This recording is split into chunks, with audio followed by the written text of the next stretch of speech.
1, 2, 3, mulai. Silahkan, mulai, Dre. Ganteng, jangan umpet terus, hayu mulai, pemirsa sudah tidak sabar menyaksikan. Sayang muncul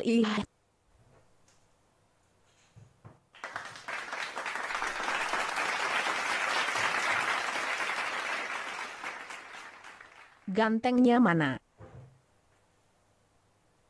Gantengnya lagi, ganteng banget, ganteng luar biasa, Masya Allah ahi.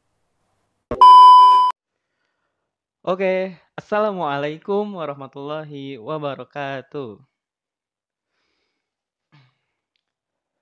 Selamat datang di channel saya,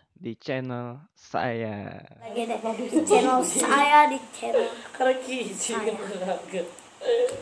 Mas saya akan memakan.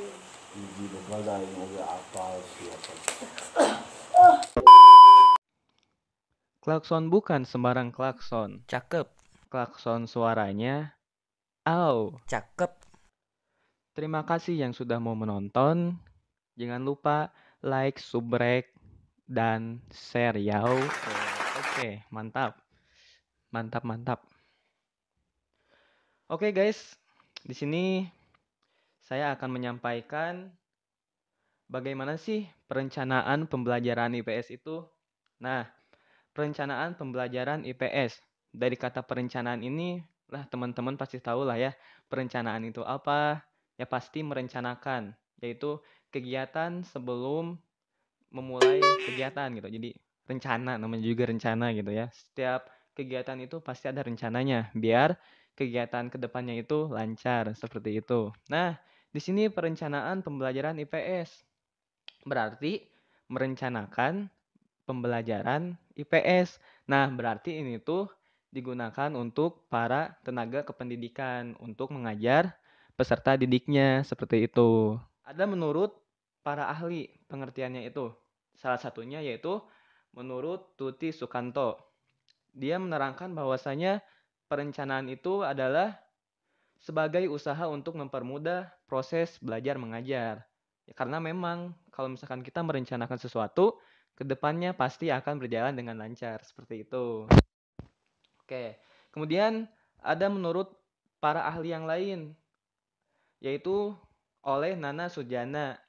Beliau mengatakan bahwasanya perencanaan pembelajaran itu adalah suatu kegiatan untuk mengkoordinasikan atau mengatur pembelajaran sehingga arah kegiatan, tujuannya itu, kemudian materi-materinya, cara penyampaiannya, serta evaluasinya menjadi jelas dan sistematis.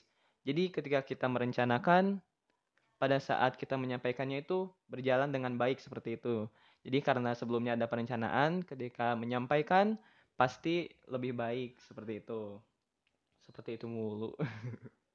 Oke, kemudian prinsip-prinsipnya. Ada prinsip-prinsipnya nih. Dalam perencanaan pembelajaran ada prinsip-prinsipnya. Jadi nggak sembarangan gitu. Orang merencanakan sesuatu itu nggak sembarangan gitu. Ada prinsip-prinsipnya. Yang pertama itu adalah menetapkan menetapkan menetapkan apa yang akan dilakukan guru, kapan dan bagaimana cara melakukannya. Jadi guru itu tahu bagaimana kondisi, situasi ketika dia akan menyampaikan sesuatu kepada peserta didiknya, dia pasti tahu kapan dia akan menyampaikannya. Kalau misalkan situasinya tidak kondusif, maka situasinya tersebut harus dikondusifkan terlebih dahulu. Nah, itu tuh ada dalam perancangannya. Jadi pasti adalah perencanaannya bagaimana kalau kondisinya seperti ini, seperti itu. Nah, ketika tenaga didik menyampaikan sesuatu harus sesuai dengan kondisi muridnya, seperti itu. Kemudian yang kedua, mengumpulkan dan menganalisis informasi penting untuk mendukung kegiatan pembelajaran. Nah, sebelum misalkan kita memberikan materi terhadap peserta didik kita, tentunya kita harus menyiapkannya terlebih dahulu. Kemudian yang ketiga nih, ada mengembangkan alternatif pembelajaran. Nah, alternatif ini tuh harus disediakan oleh tenaga pendidik ketika sebelum mengajar. Karena apa? Ketika kita mengajar, ketika kita bersosialisasi dengan peserta didik, pastilah ada kondisi tertentu di mana kita harus mengambil alternatif lain untuk mengajarkannya. Jadi jangan sampai kita hanya satu alternatif untuk mengajarkannya. Jadi kita harus ada beberapa, harus inovatif intinya mah ya, inovatif. Seperti itu. Jadi jangan sampai ketika kita mengajar metode ini, wah mentok nih, nggak ada metode lain, ya udahlah pulang, udahlah, yang nggak gitu juga gitu. Jadi harus mempersiapkan terlebih dahulu alternatif lainnya seperti itu. Kemudian yang keempat, mempersiapkan alat dan bahan untuk pengajaran. Nah, di sini tuh jangan sampai seorang tenaga pendidik, apalagi IPS gitu kan, jangan sampai kekurangan alat dan bahan. Misalkan tidak membawa spidol, tidak membawa laptop gitu. Nah, sifat ini tuh bakalan dilihat oleh peserta didik kita. Jangan sampai ketika kita datang ke kelas, kemudian anak-anak ada yang bawa spidol. Nah, usahakan jangan seperti itu, tapi kita harus membawanya gitu. Jadi si anak pun melihat kita, Masya Allah gitu kan, ini tenaga pendidik yang idaman gitu kan.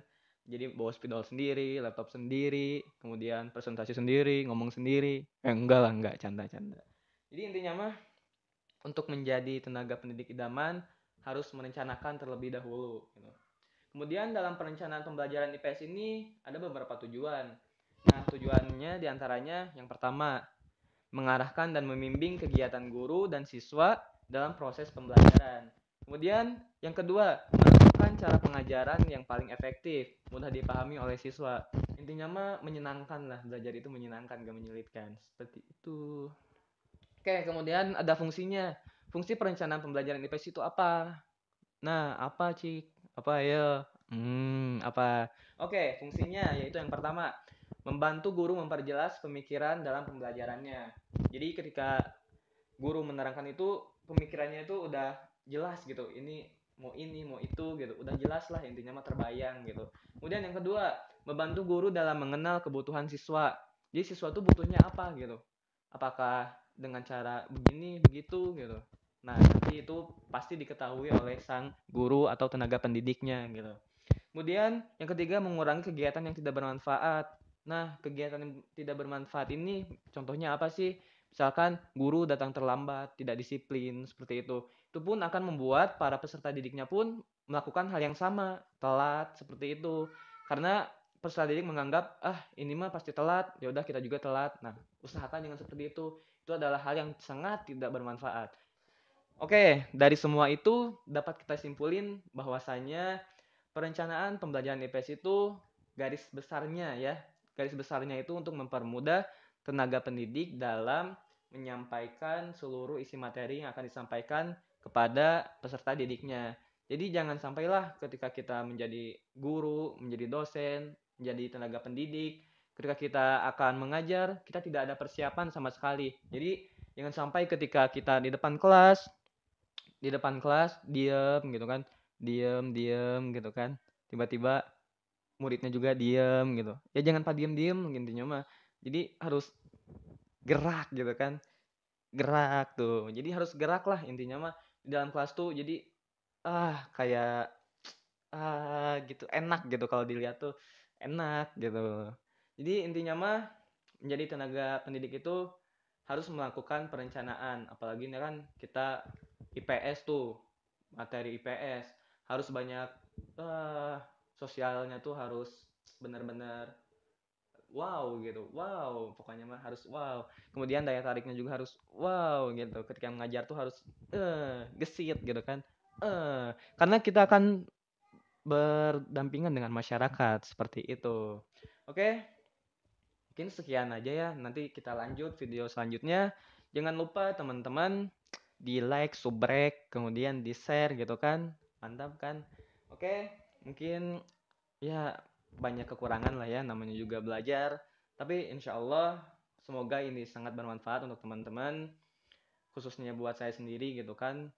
Jadi nama saya di sini, nama saya Andre Triana dari Prodi Ilmu Pendidikan Agama Islam. Nomor induk mahasiswanya yaitu 19 19 19 02 604 19 02 604 dari Fakultas ilmu pendidikan, pokoknya fakultas FIPS lah pokoknya mah ya.